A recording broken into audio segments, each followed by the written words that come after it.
Welcome to the Professional Women's Podcast, where ambitious women meet Mia for total well-being. I'm your host, Dr. Peggy Gleason, and I am the creator of the Mindful Eating Approach, Conquering Emotional Eating, and transforming eating habits to enhance all areas of your life. We always offer inspiration, education, and motivation.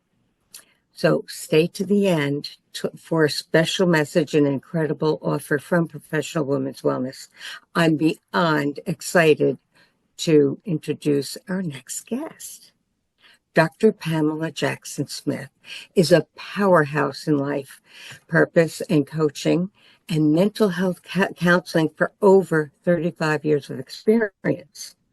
A celebrated women's empowerment expert, author, and keynote speaker, Dr. Pam has graced radio waves, numerous podcasts, prominent business magazines, and the stages of universities and civic organizations.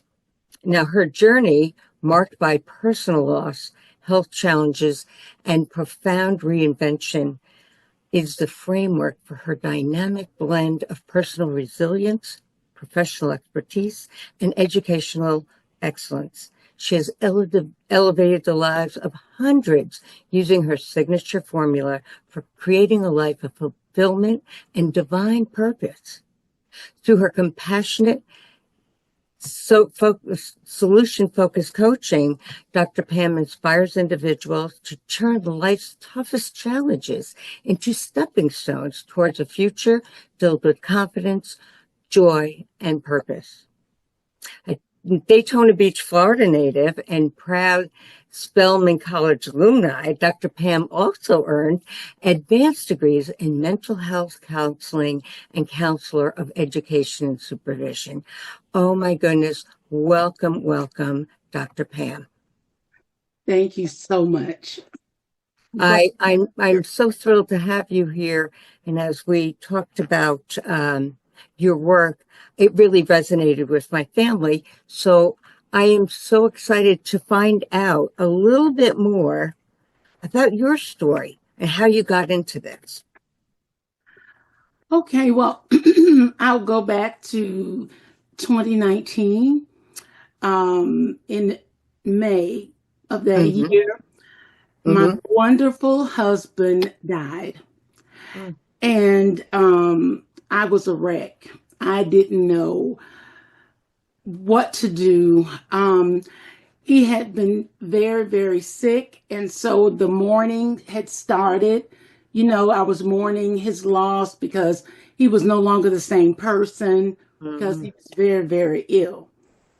But he made his transition in May of 2019 while I was still working. He was retired, but I was working, and I was trying to figure out what to do. Where's my life going to take me now? We were one in spirit, and now who am I? Am I one half? How can I be made whole? All these questions in my mind.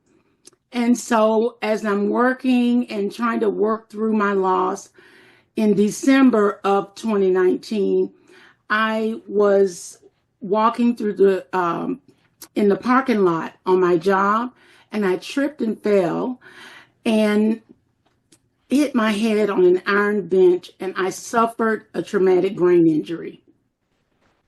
Oh my goodness. So that sent me on a whole different course now for healing. And I never got to go back to work. I had a lot of problems with balance.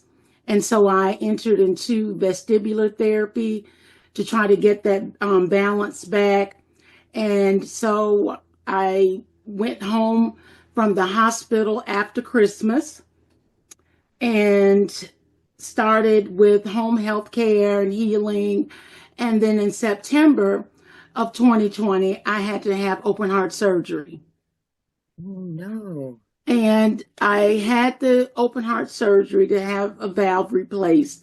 And I had had my valve replaced 33 years before then. And thank God it was a mechanical valve and it lasted that long. So I had to have another valve put in. And while I was in the rehab, cardiac rehab, I contracted COVID. Had a bad case of COVID. I was in isolation for 10 days in the hospital. I finally get to come home. In November, my oldest brother died. Oh my And goodness. then in December, my youngest brother died. So I had these three losses of men who were very, very important in my life. Then I was healing from the fall and the brain injury and the open heart surgery. And all the time I'm praying and asking God, what am I going to do? And thank God I had a lot of support. Friends and family were right there for me the whole time. And that's why I really believe in the power of community. You're not supposed to live in this world alone. We weren't made for that. We were made for connections and community. But anyway, I started trying to figure out what I wanted to do. And I started to think about life coaching. And so I started working on getting some training in that. Even though I have advanced degrees, I had never really run a legitimate business. So I needed to learn about the business aspect as well as doing some soul searching for myself. And 3 years ago, I started my life coaching business, which is called Jack Smith Coaching and Consulting. This is amazing. I mean, when I think about all the trauma you endured in 2 year period, it's unbelievable where you are now. And Yeah. oh my gosh, I'm sure so many people here watching and listening are like wondering, like, where did you get your strength from? My goodness. I mean, that's a tough one. You had a lot going on. Yes. And I know that this, when you mention community and how important it is, how did you get started building that community? How did you get out there? Well, I have always been a person that people are drawn to for some reason. I can remember from childhood, the kids in the neighborhood coming to my house, and I had that leadership type of ability. I learned about leadership through my church and the youth ministry. And because I was always so outspoken, always had an opinion, it was really my pastor who saw that in me, and he made me the youth director. He gave me that responsibility. And so I was responsible for running meetings and doing all those things. And so that trait kind of followed me, and going through life, meeting new people. I was always the helper, helping people. So when it was my turn to get the help, when I needed it during my loss and my injuries and, the subsequent healing, it was difficult to let go and let people do things for me. And so I have a lot of friends that I've made over the years. And then I also am a member of a thriving church family, and those members have been there for me. And I'm also a member of a professional sorority, and my sorority sisters have been very helpful. As a matter of fact, when I moved, they took turns packing up my house and then moving my stuff and unpacking in my new place. So it's been a journey of just making connections and my love for people and helping people. Oh, this is so beautiful. When you think about your sisters in love Mhm. and your church, oh my goodness, it's no wonder you are where you are to have them uplift you. That Yes. is really, really beautiful. Now, I know that, of course, the biggest changes that we can anticipate in our lives is a loss of a spouse or even retirement. There are so many women that are Yes. over 50, right? Yeah. That are just sort of lost. Their identity was declared by being a spouse and by being in a certain position at work. So, Mhm. talk to me a little bit about that because it does seem like most of your clients are over 50 and they're women. Um, when I think about the loss of identity, that is something that I was really something that I had to face because now that I'm no longer a wife, who am and what I did, and I use myself as an example because this is something that helped me on my journey. I had to go back and start figuring out what is it that I liked because my husband and I enjoyed so many things together, and so now it's just me. So what do I like? Do I really like reading? Do I really like going to the beach? And so those were some things I kind of rediscovered because I live not far from the beach and I just love the beach. And my husband didn't care for it much because of the sand. But I had to start taking a look at some of the things that I like. I had to do an assessment of my strengths. What are some areas where I need to improve? And I got help from a life coach to help me with some of those things. And so then my identity started to emerge again. Someone called me right after my husband died and said, "Well, how does it feel to be single?" And I said, "Well, I don't feel like I'm single. I'm a widow. Mm. It's not the same because when I was single, I had never been married. I didn't get married until I was 45. And so I was married for 18 years. And so I just assumed my identity as a widow for whatever that meant at the time.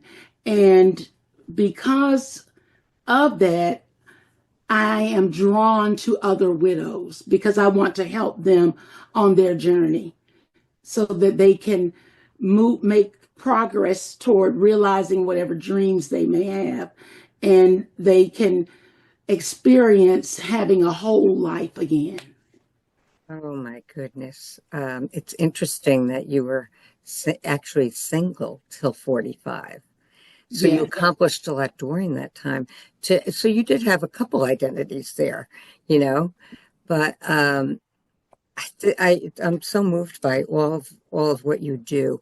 Now, I know you had mentioned it's never too late because I know a lot of widows kind of, it takes time to go through the grieving process.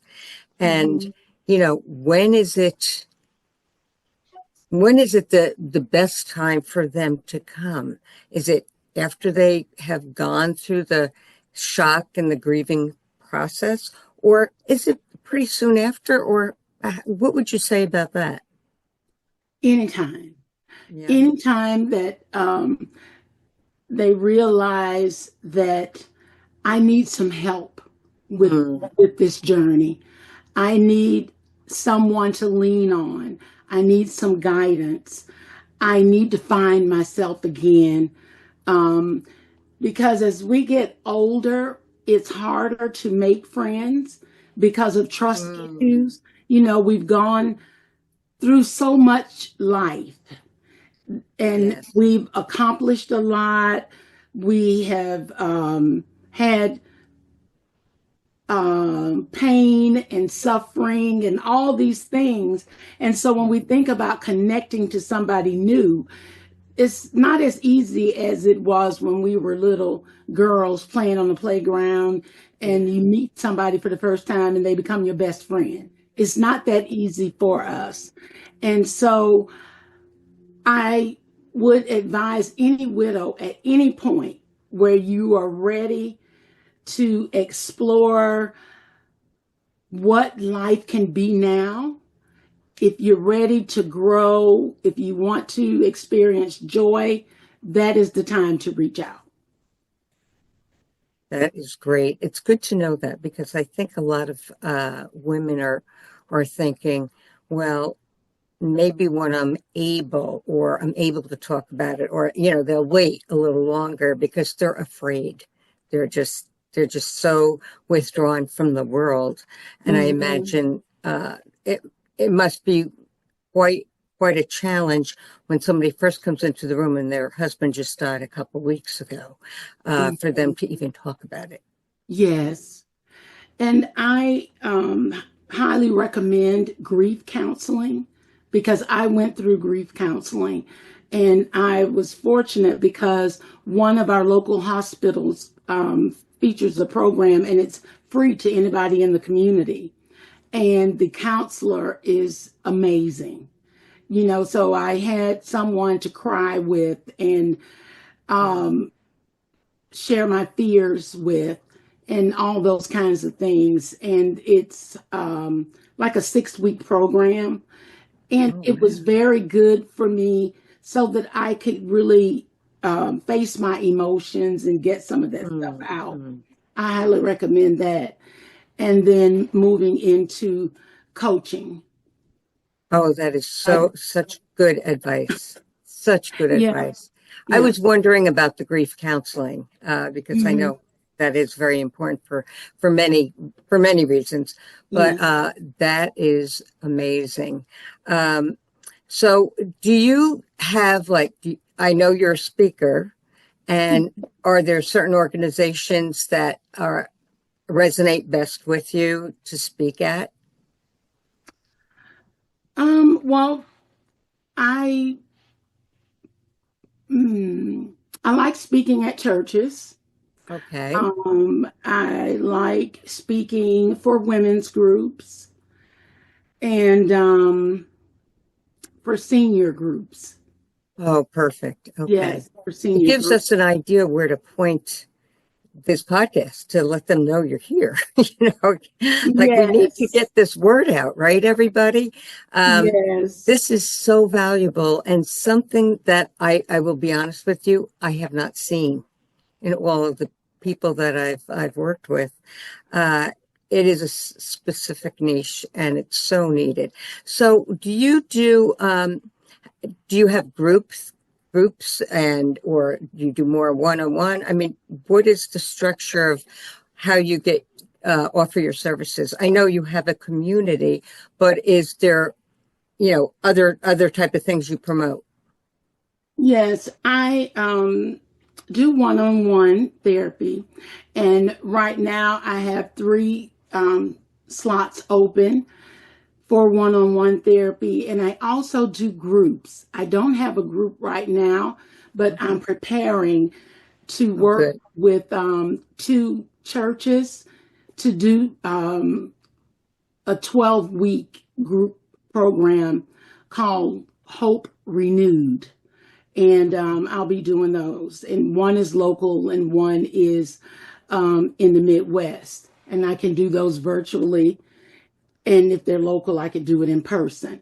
But and I felt led by God to work with widows, because as I communicate with other widows, I can see how I can help them, because I'm one, and I used to feel like maybe I wanted to work with retirees, and I still can work with any woman with any issue because I have that background.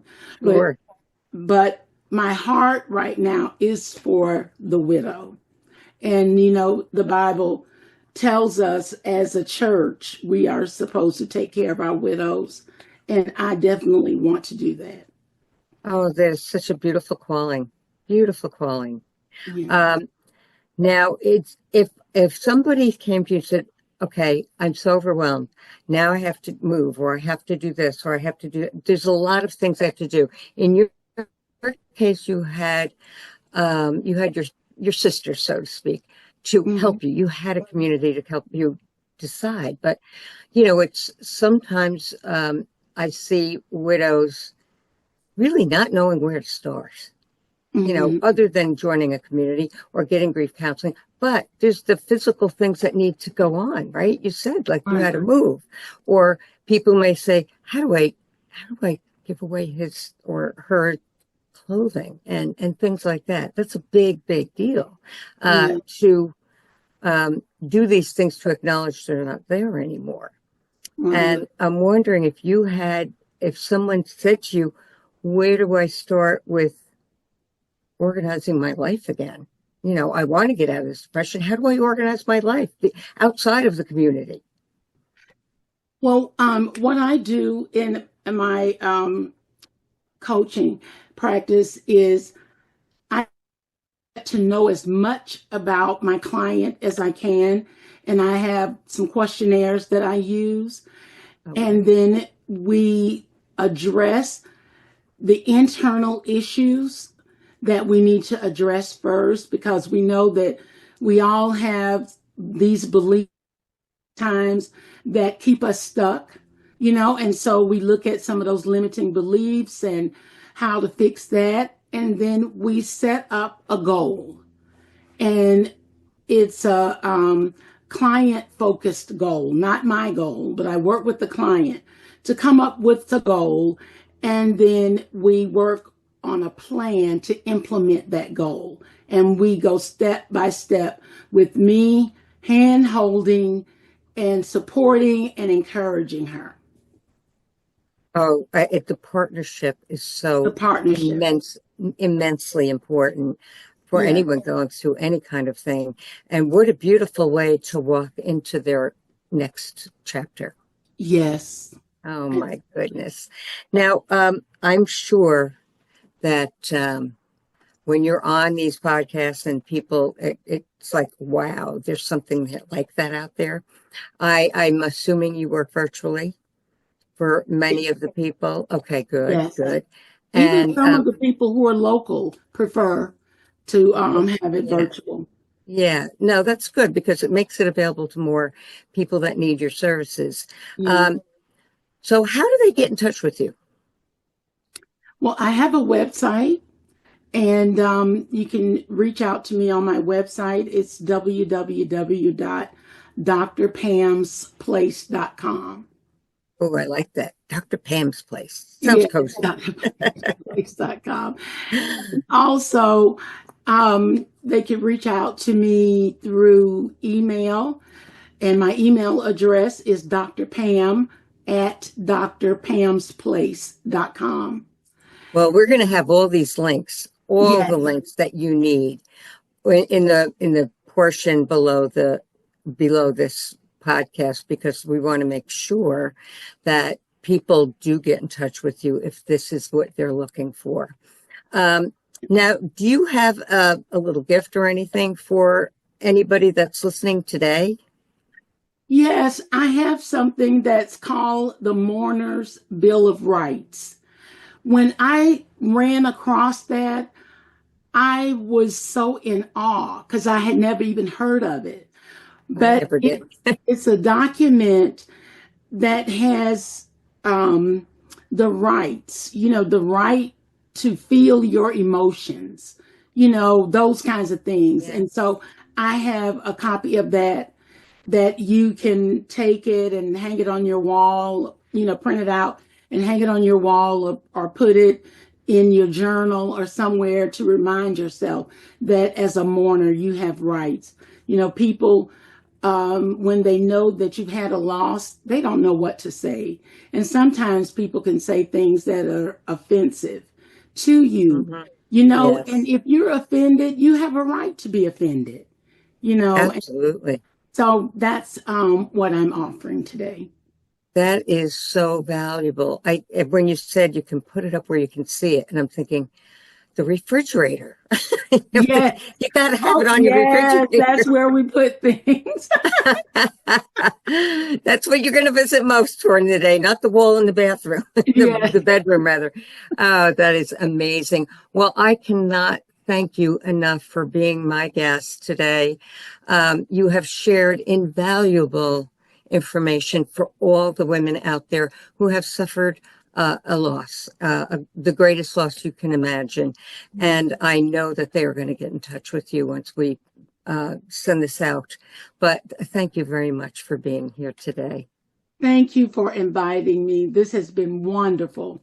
Oh, this is great. Thank you.